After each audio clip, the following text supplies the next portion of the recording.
Hello बच्चों, आप सभी का स्वागत है मेडिका आईआईटी विंग में। और बच्चों मैं आनंद हूं।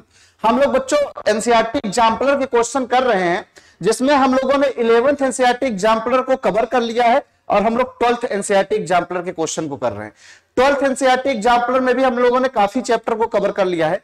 आज हम लोग जिस चैप्टर को कवर करेंगे वो है बच्चों चैप्टर नंबर 14। चैप्टर नंबर 14 यानी बच्चों इकोसिस्टम। हम लोग देखते हैं बच्चों इकोसिस्टम में हमसे जो है एग्जाम्पल किस टाइप के क्वेश्चन को जो है पूछा है, और यहां से हम लोग जो है क्वेश्चन को देखते हैं और यहां से कुछ छोटे छोटे कॉन्सेप्ट को सीखने की कोशिश करते हैं।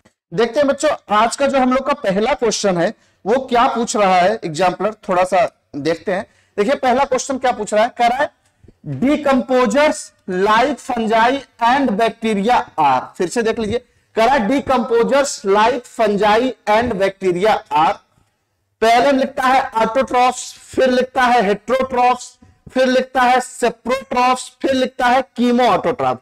फिर नीचे करा चूज द करेक्ट आंसर, इनमें से कौन सी बात सही है। यानी डिकम्पोजर जैसे फंजाई और बैक्टीरिया ये कैसे नेचर के होते हैं बच्चों, ये हमको बताना है। तो हम लोग जानते हैं कि जो फंजाई होते हैं या जो बैक्टीरिया होते हैं ये किस तरीके के नेचर के होते हैं, कैसे नेचर के होते हैं बच्चों। एक तो ये कैसे होते हैं, हेट्रोट्रॉफ्स होते हैं, और कैसे होते हैं, और ये सेप्रोट्रॉफ्स होते हैं। यानी ये हेट्रोट्रॉफ्स होते हैं और सेप्रोट्रॉफ्स भी होते हैं। इस हिसाब से देखा जाए तो कौन सा ऑप्शन सही हो जाएगा, सेकंड और थर्ड। सेकंड और थर्ड यानी बच्चों सी वाला ऑप्शन क्या होगा, करेक्ट होगा। सी वाला यानी क्वेश्चन नंबर फर्स्ट में हमारा सी वाला ऑप्शन बच्चों क्या है, करेक्ट है। नेक्स्ट क्वेश्चन की तरफ चलते हैं, देखते हैं अगला क्वेश्चन कौन सा है। देखिए बच्चों question number second, question number second में देखिए क्या पूछ रहा है, the process of mineralisation by microorganism helps in the release of. फिर से सुनिए, the process of mineralisation by microorganism help in the release of. पहला ऑप्शन है इनऑर्गेनिक न्यूट्रिएंट्स फ्रॉम ह्यूमस, दूसरा ऑप्शन है both organic and inorganic nutrients from detritus, तीसरा option है organic nutrients from humus, और चौथा ऑप्शन है inorganic nutrients from detritus and formation of humus. तो बच्चों हम लोग जानते हैं क्या हो जाएगा, inorganic nutrients from humus. Inorganic nutrients from humus को हम लोग क्या बोलते हैं, प्रोसेस ऑफ मिनरलाइजेशन बोलते हैं। यानी क्वेश्चन नंबर सेकंड में पहला वाला ऑप्शन क्या होगा बच्चों, करेक्ट होगा। नेक्स्ट क्वेश्चन की तरफ चलते हैं, देखिए क्वेश्चन नंबर थर्ड।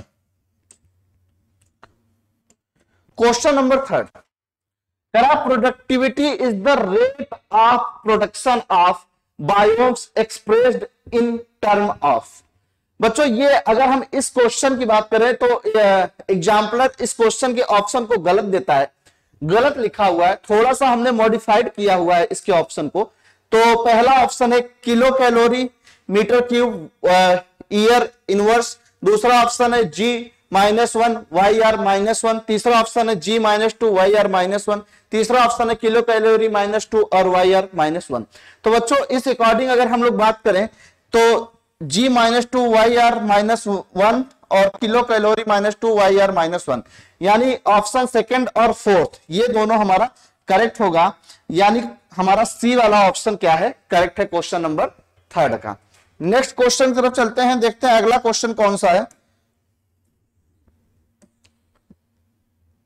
देखिए क्वेश्चन नंबर 4,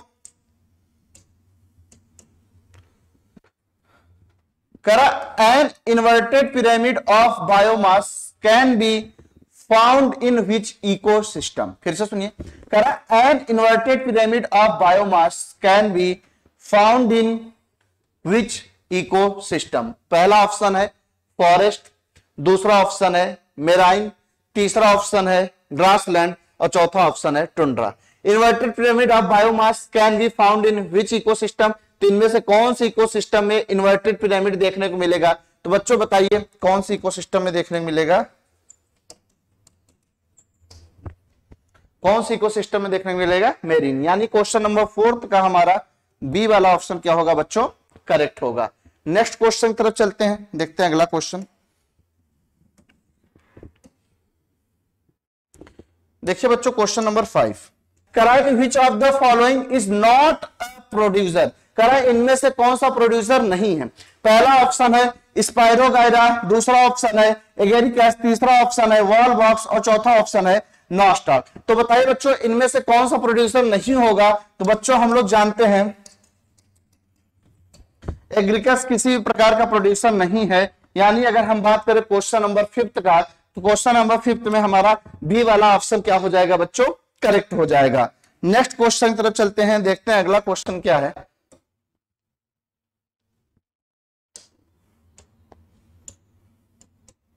क्वेश्चन नंबर 6 देखिए, colour which of the following ecosystems is most productive terms of net primary production. पहला ऑप्शन है डिजर्ट्स, दूसरा ऑप्शन है ट्रॉपिकल रेन फॉरेस्ट, तीसरा ऑप्शन है ओशियंस और चौथा ऑप्शन है एस्चुरीज। तो बच्चों बताइए इसमें कौन सी ऑप्शन करेक्ट होंगे? फिर से देख लीजिए, colour which of the following ecosystem is most productive term of net primary production. तो बच्चों अगर हम बात करें किसके लिए हो जाएगा? ट्रॉपिकल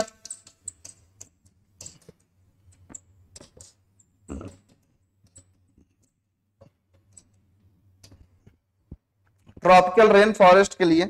यानी अगर हम बात करें क्वेश्चन नंबर 6 का, तो क्वेश्चन नंबर 6 में हमारा बी वाला ऑप्शन क्या होगा बच्चों? करेक्ट होगा। नेक्स्ट क्वेश्चन की तरफ चलते हैं, देखते हैं अगला क्वेश्चन क्या है। देखिए क्वेश्चन नंबर 7,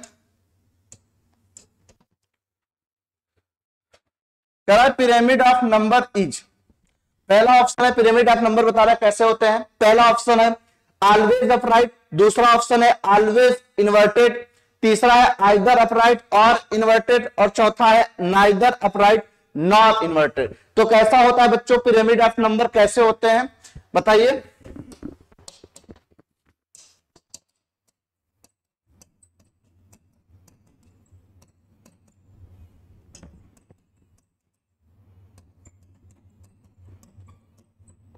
आइदर अपराइट और इन्वर्टेड। यानी अगर हम बात करें क्वेश्चन नंबर 7 की, तो क्वेश्चन नंबर 7 बच्चों हमारा सी वाला ऑप्शन क्या होगा? करेक्ट होगा। नेक्स्ट क्वेश्चन की तरफ चलते हैं, देखते हैं अगला क्वेश्चन क्या है। क्वेश्चन नंबर 8 देखिए क्या पूछ रहा है। Correct approximately how much of the solar energy that falls on the leaves of a plant is converted to chemical energy by photosynthesis. पहला ऑप्शन है लेस देन 1%, दूसरा ऑप्शन है 2 to 10%, तीसरा ऑप्शन है 30%, चौथा ऑप्शन है 50%। तो बच्चों हम लोग जानते हैं कितने परसेंट चेंज कर पाता है? 2 to 10%। यानी अगर हम बात करें क्वेश्चन नंबर 8 का, क्वेश्चन नंबर 8 में हमारा बी वाला ऑप्शन क्या होगा? करेक्ट होगा। नेक्स्ट क्वेश्चन की तरफ चलते हैं, देखते हैं अगला क्वेश्चन क्या है। देखिए बच्चों क्वेश्चन नंबर 9,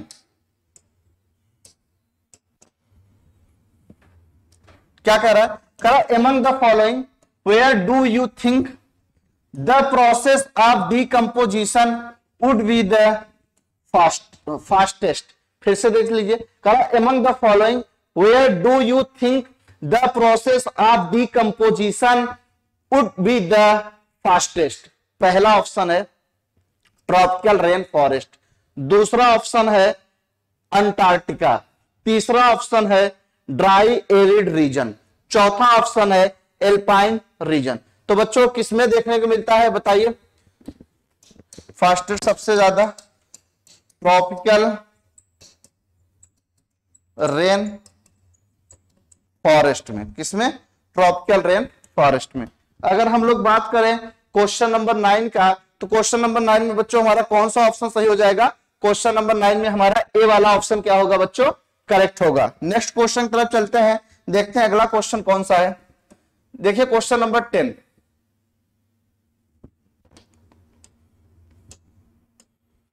देखिए क्या पूछ रहा है। How much of the net primary productivity of a terrestrial ecosystem is eaten and digested by herbivores. पहला ऑप्शन है 1%, दूसरा ऑप्शन है 10%, तीसरा ऑप्शन है 40% और चौथा ऑप्शन है 90%। तो बच्चों कितने परसेंट देखने को मिलते हैं डाइजेस्टेड हर्बीवोर्स के द्वारा, तो बताइए कितने परसेंट? 10%। यानी क्वेश्चन नंबर 10 का हमारा बी वाला ऑप्शन क्या होगा? करेक्ट होगा। नेक्स्ट क्वेश्चन की तरफ चलते हैं, देखते हैं अगला क्वेश्चन।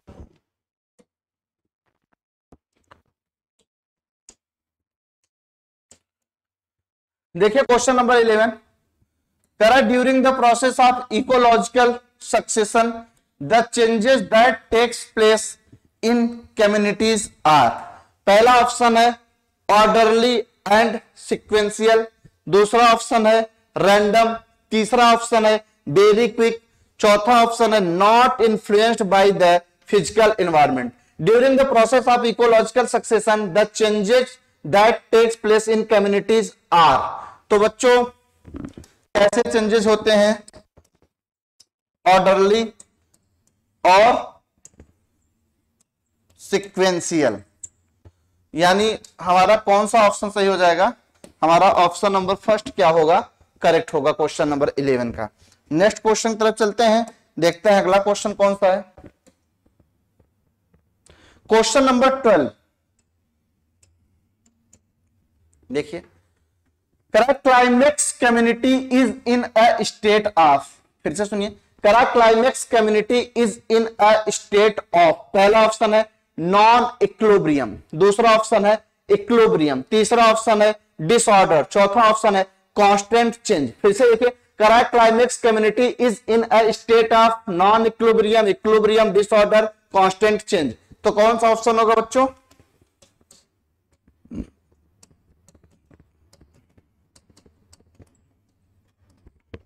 इक्विलिब्रियम।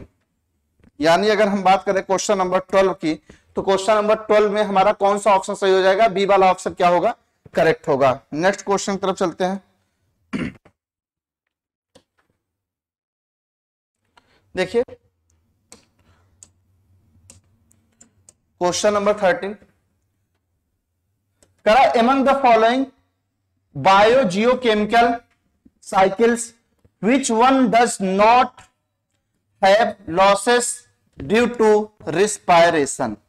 पहला ऑप्शन है फास्फोरस, दूसरा ऑप्शन है नाइट्रोजन, तीसरा ऑप्शन है सल्फर, चौथा ऑप्शन है ऑल ऑफ एबव। तो बच्चों कौन सी बात इसमें सही हो जाएगी? करा among the following biogeochemical cycle which one does not have losses due to respiration. तो इनमें से सारी की सारी बातें क्या होगी बच्चों? करेक्ट होगी। यानी क्वेश्चन नंबर 13 का हमारा डी वाला ऑप्शन क्या होगा?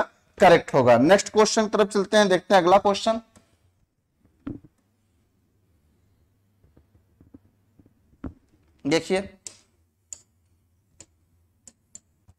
देखिए क्वेश्चन नंबर 14 क्या करा है? करा the sequence of communities of primary succession in water is.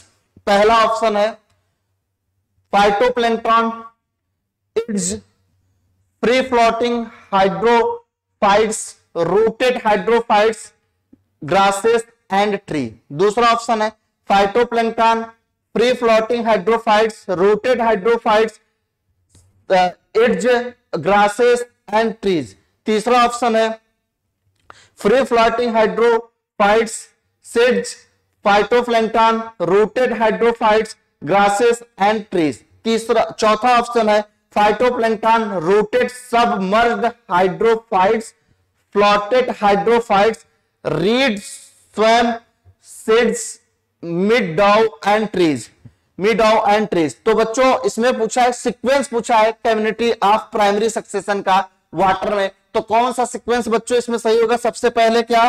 Phytoplankton, फिर रूटेड सबमर्ज्ड हाइड्रोफाइट्स, फिर फ्लोटिंग हाइड्रोफाइट्स, फिर सीड स्वेम्स, फिर सीडजेस, फिर मिडाउ एंड ट्रीज। यानी अगर हम बात करें बच्चों क्वेश्चन नंबर 14 का, तो क्वेश्चन नंबर 14 में हमारा डी वाला ऑप्शन क्या हो जाएगा? करेक्ट हो जाएगा। नेक्स्ट क्वेश्चन की तरफ चलते हैं, देखते हैं अगला क्वेश्चन। देखिए question number 15, correct the reservoir for the gaseous type of bio geochemical cycle existing. फिर से सुनिए क्वेश्चन नंबर 15 क्या कर रहा है।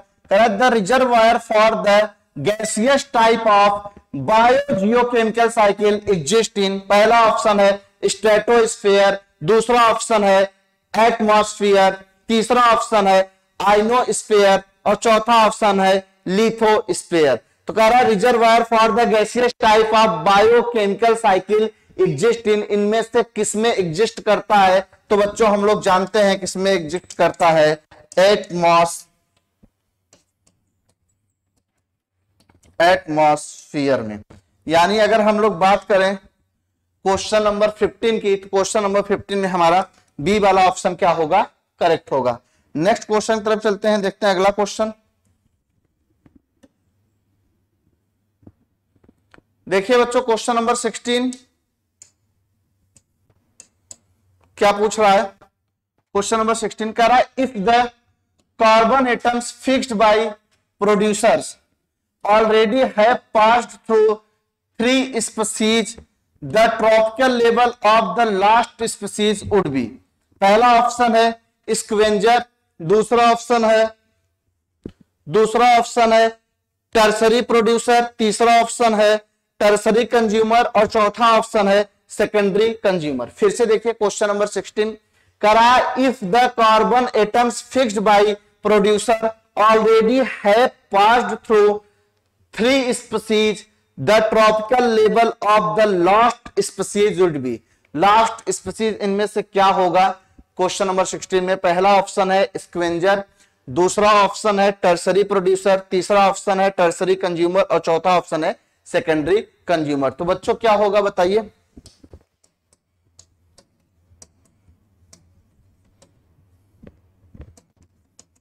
टर्सरी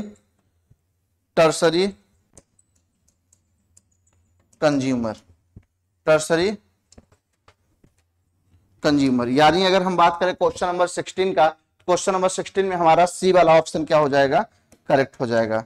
नेक्स्ट क्वेश्चन की तरफ चलते हैं, देखते हैं अगला क्वेश्चन। देखिए question number 17 which of the following types of ecosystem is expected in an area where evaporation exceeds precipitation and means annual rainfall is below 100 mm। फिर से देखिए करा which of the following types of ecosystem is expected in an area where evaporation exceeds precipitation and means annual rainfalls is 100 mm। पहला option है grassland, दूसरा option है श्रबी forest, तीसरा option है डिजर्ट, चौथा ऑप्शन है मैंग्रोव। तो बच्चों कौन सा ऑप्शन इसमें से करेक्ट होगा बताइए? किसमें देखने को मिलता है? डिजर्ट में। यानी अगर हम बात करें क्वेश्चन नंबर 17 का, क्वेश्चन नंबर 17 में हमारा सी वाला ऑप्शन क्या हो जाएगा, करेक्ट हो जाएगा। नेक्स्ट क्वेश्चन तरफ चलते हैं, देखते हैं अगला क्वेश्चन।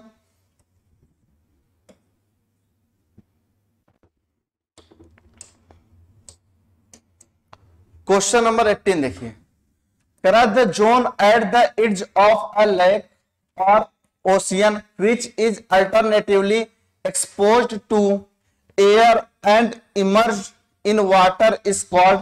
पहला ऑप्शन है पेलेजिक जोन, दूसरा ऑप्शन है बेंथिक जोन, तीसरा ऑप्शन है लेंथिक जोन, चौथा ऑप्शन है लिटरोलर जोन। तो बच्चों कौन सा ऑप्शन सही होगा? फिर से देखिए करा जो the zone at the edge of a lake और ocean which is alternatively exposed to air and emerged in water is called pelagic zone, benthic zone, lentic zone की लिटोरल जोन। तो कौन सा बात इसमें से सही होगा बच्चों? Littoral zone. यानी अगर हम बात करें क्वेश्चन नंबर 18 का, तो हमारा कौन सा ऑप्शन सही हो जाएगा? डी वाला ऑप्शन क्या होगा, करेक्ट होगा। नेक्स्ट क्वेश्चन की तरफ चलते हैं। है परिंदे यूं जमी पर बैठकर क्यों आसमान देखता है, पंखों को खोल क्योंकि जमाना सिर्फ उड़ान देखता है। लहरों की तो फितरत ही है शोर मचाने की, लहरों की तो फितरत ही है शोर मचाने की, लेकिन मंजिल उसी की होती है जो नजरों से तूफान देखता है, जो नजरों से तूफान देखता है। देखिए क्वेश्चन नंबर 19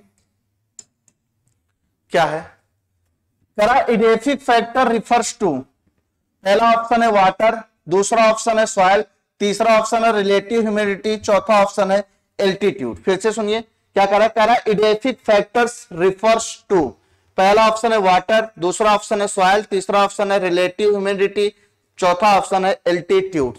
तो इडेफिक के लिए कौन सी बात इसमें से सही है बच्चों बताइए।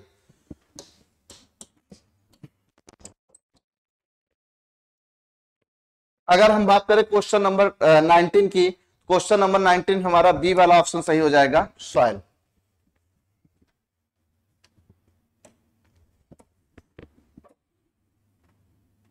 आइए क्वेश्चन नंबर 20 देखते हैं।